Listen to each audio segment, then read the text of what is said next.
Thema ist, so wie es auch in der Videobeschreibung geschrieben steht, S-Klasse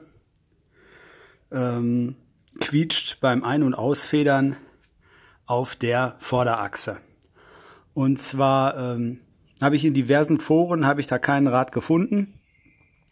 Die Werkstatt hat mich auch auf den falschen Pfad gebracht, aber aus Zufall habe ich dann mal die Lösung gefunden. Und zwar, das Fahrzeug braucht man eigentlich nicht hochbocken, sondern einfach nur mittels Knopfdruck in die höchste Position fahren, hat ja Luftfahrwerk.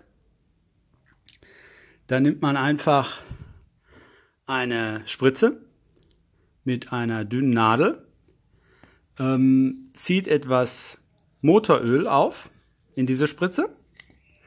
So, dann schauen wir mal hier in den Radkasten hinein.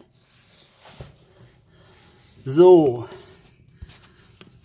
Und da unten am Federbein, da in diesen Balg.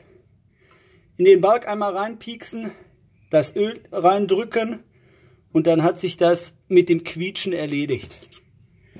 So.